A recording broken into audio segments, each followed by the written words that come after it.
Hello everyone, my name is Rochelle Innocent and I'm the founder and CEO of Project Purpose. Welcome to our channel.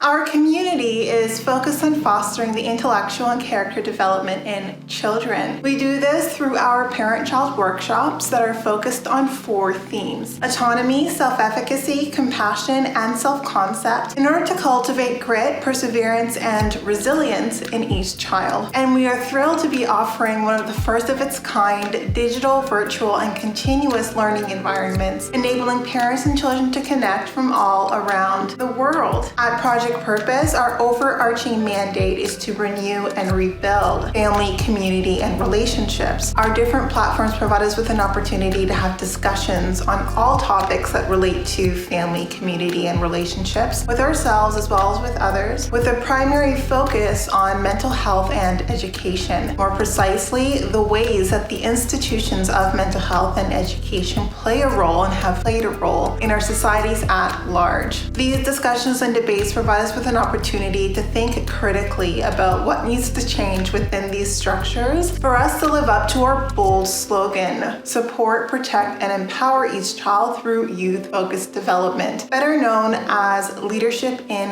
juvenescence. We recognize that in valuing our children's leadership potential, this also translates as recreating and co-creating environments, both socially and politically, that will enable our children to thrive. For those of you who are particularly keen on the topic, we also write thought pieces every other Sunday, and we have one scheduled to drop this upcoming Sunday. So definitely be sure to meander over to the website and check out our content. If you are interested in listening alternatives, well, we're available on 10 different podcast platforms, and we've provided you with access to the links in the description below for your listening leisure. Now, as is the convention, be sure to subscribe, hit that post notification bell so that you are aware of every time we post. And of course, if you like these conversations and you want to keep them going, like, comment, and share this segment. Let's get into it.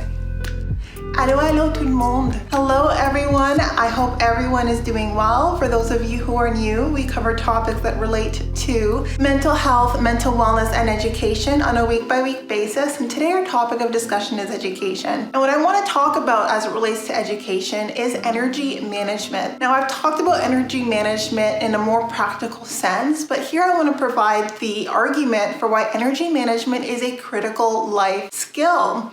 It's a critical life skill, yet we're fairly cavalier about being able to impart this skill on younger generations. We kind of just assume that life and life experiences give us a sense of how to better manage our energy across the different spheres that we navigate through life. The only issue with that assumption is that many, in fact, probably the majority of us, don't really have a strong sense of how to manage our energy effectively, which is why there is such a huge amount of general anxiety and, up to severe anxiety disorders around how we live our day-to-day life. And a lot of it has to do or has roots embedded in a poor energy management strategy. And when we think about energy management, practically, we all understand that if we're not being conscientious, if we're not being intentional and mindful about where we put our energy, then we're really just bouncing from one burnout to another burnout to another burnout. And even if we understand that cerebrally, it doesn't translate necessarily in our day-to-day. We don't,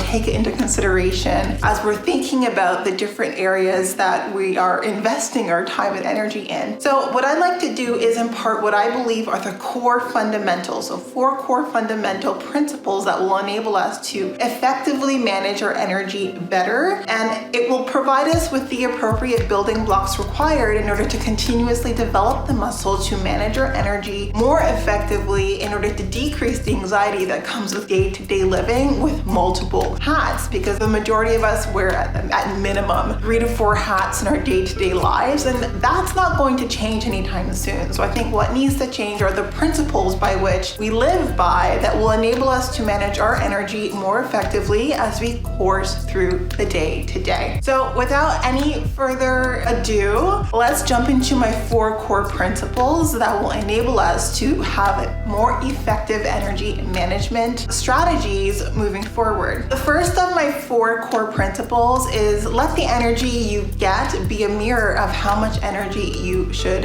give. This is, of course, dictated by context, but for the most part, the energy that you are receiving from others should be an indicator of the energy that you give out. But sometimes, if it is the case that we, overthink, or if it is the case that we're driven more by what we want instead of by reality, we give and we put so much energy into people, places, experiences, things, where we're not getting a return. And the one principle about energy management, if you don't remember any of the ones that I provide you, is about balance. It's about being cognizant of there needing to be a balance by way of energy management in order for you to not burn out. So you need to always be very mindful of how much energy you're getting back for the energy you're putting in. There always needs to be a return on investment in the energy exchange taking place between you and your environment, or you and your relationships. So you always need to give yourself an opportunity to pause, to take a step back, and to ask yourself, is the energy that I'm giving a reflection of the energy that I'm getting? And if it is not, there's no need to take offense. It doesn't need to be a big deal. It doesn't even need to be a conversation. It just needs to be an adjustment. You're only going to commit to others or to environments the energy that you see and that you recognize they're willing to commit to you, and then you move on with your life, right? It's that simple. We don't really need to overcomplicate things. Let's simplify it. We use the energy that we receive in our environment as a mirror to adjust and to adapt accordingly. So that's a very, very important principle, and that's the first principle that I want to impart today by way of having a fundamental, well-rooted, well-grounded energy management strategies. Now, my second principle by way of energy management is one that we often fail to put into practice, and there's so many different reasons why, but I think that it's just better practice. It's better for your mental and emotional well-being, and it just makes more logical sense for the second principle to always be mindful of the fact that the amount of energy that you give out should be in direct alignment with the amount of value you place in where your energy is going. And that's a little bit of a mouthful, but it's really very important. A lot of us put a lot of energy in areas that we value very little. And on the flip side of that, the areas that we value quite significantly, we allow energy to be cannibalized from those areas to go into areas where we're not going to get a lot of energy exchange because we don't even value the energy that we get back. So even if we're getting a lot of energy back from those places that we're putting our energy into, we don't value those places, so that energy has less value to us. And this is something that we really need to pause and reflect on, and we need to be very mindful, very intentional about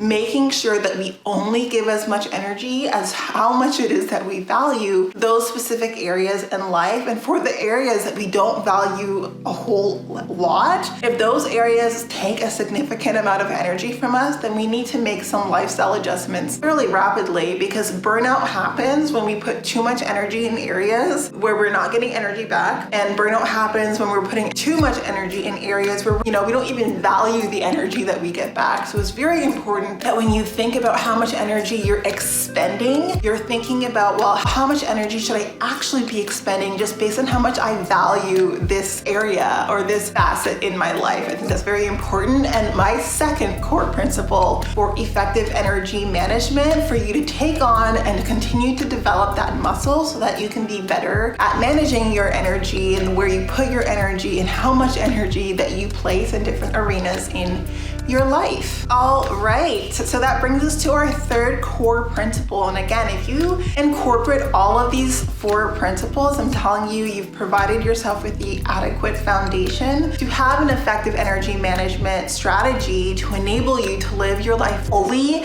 and completely, feeling as though your energy is in the right place and kind of situated accordingly. So this third principle is very straightforward, but still one that we often try to cut corners around. And that is, you need to place energy in all of the areas of your life that you allocate value to. And sometimes what we do is we like to put things off. We like to self-sacrifice and put areas that we value, that we want to put our energy into, on the back burner, and we wait till later. later, not realizing that by not putting our energy in those areas, we are actually cutting off our energy exchange supply. We're cutting off our energy flow, because the areas where we would like to put our energy into are areas that feed into our energy reservoirs as well. So the less that you put energy into areas where you desire to put energy into, you're actually cutting off your ability to restore the energy that you're expending from other areas in your life that are taking more energy than you actually want to put into those areas, which is breaking the second principle. You only ever want to put as much energy as the amount of value that you place in the specific areas in your life. And I think that is so important that we really take several steps back and think about all of the areas in our lives that we attribute value to, that we want to put our energy into, and that we can decide, well, how much energy is enough, right? And it's never going to be okay in the long term or even in the midterm to self-sacrifice arenas in your life, areas in your life, by completely withdrawing your energy altogether, thinking that you can make up for it moving forward. It's much better to just build a plan and stick it to it, commit to a plan for yourself, for your self-care, in order to ensure that no matter what the cadence is, whether this is a daily, weekly, monthly schedule, you're always ensuring that you're not neglecting the areas where you know you need to put your energy into because you value those areas. Those areas have a restorative aspect in the way that the energy exchange takes place when you carve out time to put your energy in those areas. So if you know you need 20 minutes to reflect, you have to commit to it. You can't self-sacrifice that. You can't cut corners when it comes to energy management.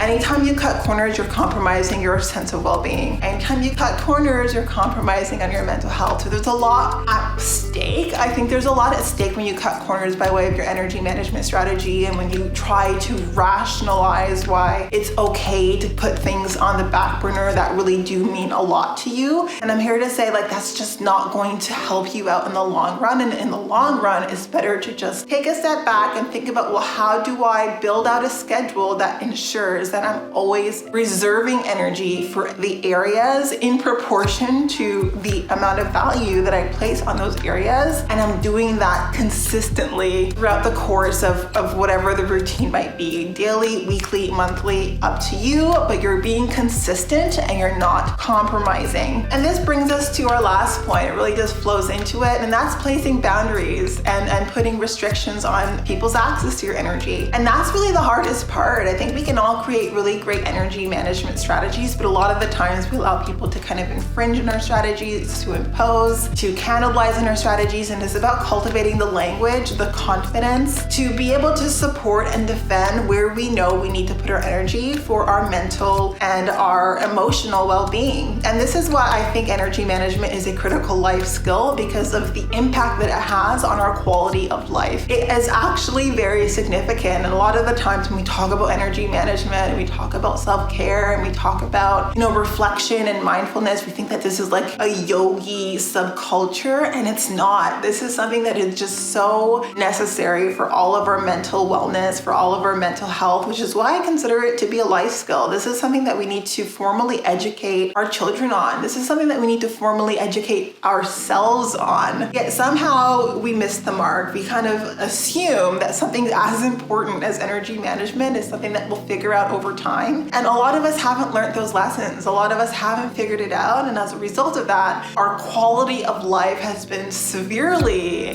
hindered, or is in the process of being eroded, because we're not recognizing that we hold the keys, we hold the power to really live fully, more meaningful lives just by building out more effective energy management strategies. So that's really what I wanted to talk about in this video. I think that it's important that we discuss fundamentals, that we talk about the core principles that really will drive and fuel developing more meaning and fulfillment out of life. And this is one of the ways that takes place. So before you tune out, I would be remiss if I didn't let you know that from now until the foreseeable future, we will be going live at least twice a month, every month on our Facebook page. So we invite you to join us in our live events. Our live events are paid events, but if you do see yourself participating in our Game Changer community on an ongoing basis, then I suggest that you check out our package plans. We have package plans available that will also offer you access to our workshops and webinars over and above the live events, which are largely focused on self-mastery, that will enable you to derive the soft skills and the critical thinking skills to derive more meaning and fulfillment out of life. So that's it for this segment. I really hope that you enjoyed it, and I hope that you agree that energy management is a very critical life skill, and though it's not part of our formal education curricula, it's something that we should all make a point of learning and make a point of incorporating in the way that we live our day-to-day lives. So with all of that said, thank you so much for tuning in, and we'll talk to you soon.